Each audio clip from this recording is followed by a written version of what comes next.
بسم الله الرحمن الرحیم. در این ویدیو ما درباره یونین میخوانیم که یونین در زبان سی به معنی چی می باشد. قسمی که از اسمش معلوم میشد یونین به این معنی که متحد شدن. خب این متحد بودن را در کدام وقت میخوانیم که چی می باشد و در کدام وقت این متحد می باشد، الیمنت ها و مشابه چی می باشد. In C language, a union is a special data structure that allows different data types. در زبان C یونین یک نوعی از دیتا استراکچر می باشد. خب این را فهمیدیم که یک نوعی از دیتا استراکچر می باشد that allows different data types to be stored که باز هم اجازه می دهد که دیتا های مختلف را یک جا سازد. چه قسم یک جا سازد؟ in the same memory location در یک موقعیت و یا هم در موقعیت یکسان. اگر 4 موقعیت اینجا می باشد پس این موقعیت از 5 هم است. به این طریقه ما می دانیم یک شکل را بسازیم تا بهتر بفهمیم. ولی بعداً ما در ارائه کار میکنیم یک مثال را که تا بهترتر بفهمیم. Unlike structures مانند structure نمی باشد که ما آن را کار کردیم که ممبرها را استور میکرد، مختلف ممبرها را، ولی هر یکیش از خود جای داشت. چه قسم از خود جای داشت؟ اگر ما هر بار میتوانستیم یک دیگر دیتا را کال کنیم. مثلا در استراکچر 2-3 نوع دیتا بود، هر یک نوعش اگر کال میکردیم پس دیتای خودش اگر در بین در آن سیو می بود و یا هم اینیشالایز می بود، پس آن را همان دیتا را از همان میموریش برای ما نشان میداد. ولی در اینجا اگر چندین دیتا داشته باشیم، اگر یکیش را هم کال کنیم و یا همه را کال کنیم، پس یکی از دیتا های آن را در همه جا استور شده می باشد. The members of a union share the same memory space. خب this can be particularly useful when working with different data types of data that need to be stored at the same memory location. خب one key characteristic of unions is that they can only store one value at a time. خب ما به این نتیجه رسیدیم که ما میتوانیم در یک وقت یک دیتا را در آن سیو کرده میتوانیم و یا هم اخذ کرده میتوانیم. به چی معنی؟ اگر ما دیتای 4 را اینجا انداختم، 5 را گرفتم دادم، 6 را دارم، هر چی را دیتا را استور کردم، ولی آخری کدام چیزی را که ما استور کردیم در همه جاها برای ما، اگر هر یک دیتا را ما کال میکنم از وریبل آن، پس برای ما همان آخری را چی میکند؟ پرینت میکند به نوع همان دیتا خودش. This makes unions an efficient way to manage memory and manipulate different types of data within the C program و یا هم C programming language. سنتکس آن چی می باشد که ما نوشته میکنیم یونین و بعد از آن اسمش و در بین هرچی دیتا که ما داشته باشیم و دکلریشن میریم در مین و در آنجا نوشته میکنیم یونین و اسم همان یونین و بعدا دکلیر میکنیم که به کدام اسم در آنجا شناخته شود و همچنان ما توسط دات اپریتر آن را اکسس میکنیم. Potential use cases در کدام جاها از آن استفاده می شود. Unions are commonly used when there is a need to store different types of data in the same memory location. در جاهای استفاده می شود که ما نیاز داشته می باشیم که استور کنیم مختلف دیتا های خود را در یک لوکیشن و یا هم در یک خانه. Especially when the structure of the data is mutually exclusive. This can be useful in applications like interpreting the data of a sensor or handling different data types in a small memory footprint. خب در مواقع و یا در اپلیکیشن های استفاده می شود که like interpreting می باشد interpreting of data like sensor or handling different data types in small memory footprint.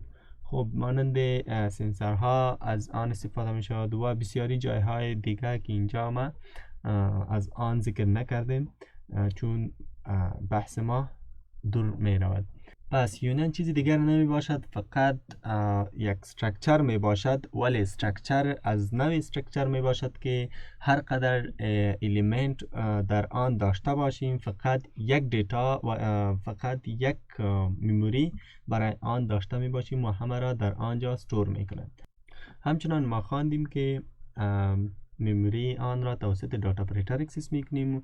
when accessing members keep in mind that all members share the same memory. وقتی هر یک ممبر را ما کال می کنیم پس همه آن same memory location داشته می باشه، همان یک لوکیشن را همراه خود شیر می کنه. so changing the value of one member will affect the other members as well. اگر ما یک دیتا را تغییر بدیم پس دیگر دیتا ها همچنان در تغییر می باشد. member usage, it's important to use the correct member based on the type of the data. خب برای ما مهم می باشد که ما دیتا تایپ درست را انتخاب کنیم، اگر نکنیم پس در آن صورت امکان کرپشن دیتا می باشد. پس میریم حالا به IDE و یک مثال در آن کار میکنیم. در اینجا ما نوشته میکنیم hash include و stdio.h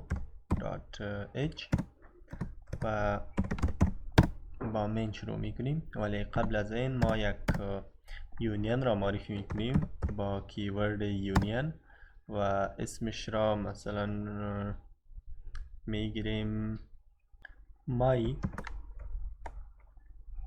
union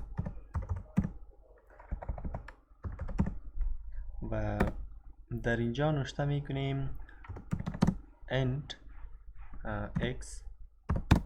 بعد از آن مثلا دیتای فلوت میگیریم پس نوشته میکنیم float y و همچنان خب همین دوتا و در اینجا اول یونین را دیکلیر میکنیم، نوشته میکنیم یونین و بعد از آن اسم خود یونین my یونین و بعد از آن دیکلریشن میکنیم که به کدام اسم اینجا شناخته شود. پس نوشته میکنیم باز هم my یونین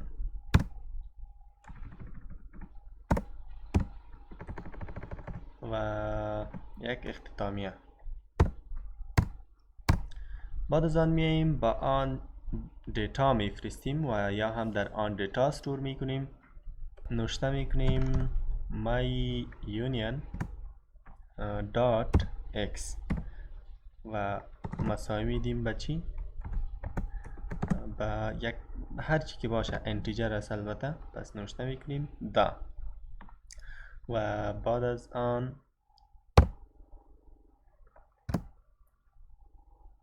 باز هم ما برای فلوت میگیریم، البته دیتای فلوت مساوی به 3.14 و یا هم خب قیمت پای را ما گرفتیم 3.14. اگر ما بیایم در اینجا این را پرینت کنم توسط printf و بعد از آن نوشته کنم %d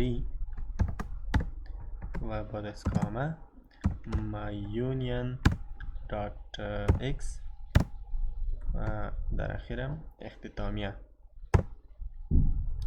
و همچنان این را ما کاپی میکنم در اینجا، این را فرمت میکنیم و همچنان قیمت آن را تبدیل میکنیم و برای فلوت ما داشته میباشیم f، ولی قبل از آن باید 0.2 تا چی داشته باشیم؟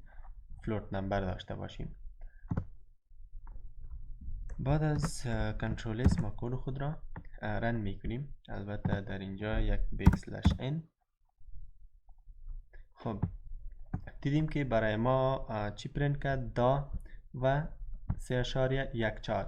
ولی اگر باز هم ما بیایم این بار همین x خود را پرینت کنم بعد از این که ما y را معرفی کردیم، پس میبینیم که برای ما چی پرینت میکند.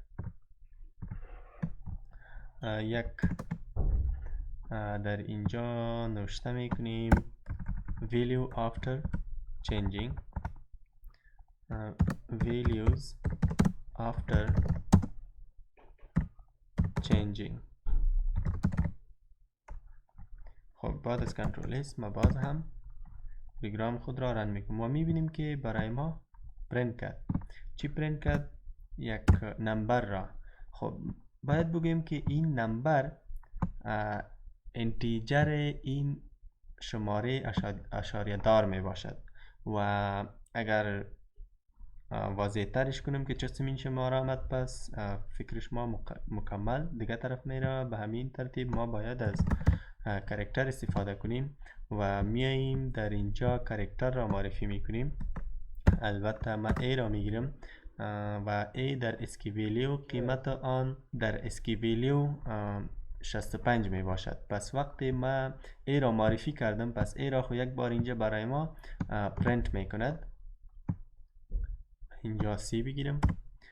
ولی اگر ما باز هم بیایم x خود را پرینت کنم که انتیجر می باشد، توسط دی ما آن را کال می کنم دوباره، پس برای ما دا پرینت نمی کند.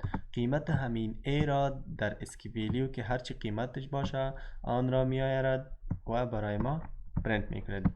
بعد از کنترل ما میبینیم که آیا پرینت میکند یا نه. خب دیدیم که اول دا برای ما پرینت کرده بود، ولی حال برای ما چی پرینت میکند؟ 65. قیمت چی را؟ قیمت ای را. پس این میباشد یونین که فقط یک خانه را و یا هم یک میموری لوکیشن را با همه ویریبل ها شیر میکند. ولی در استراکچر ما چی داشتیم؟ در استراکچر داشتیم که هر یک ویریبل و یا هر یک الیمنت به خود جداگانه میموری داشت. پس این بود درس امروزی. تا بعد، خدا نگهدار.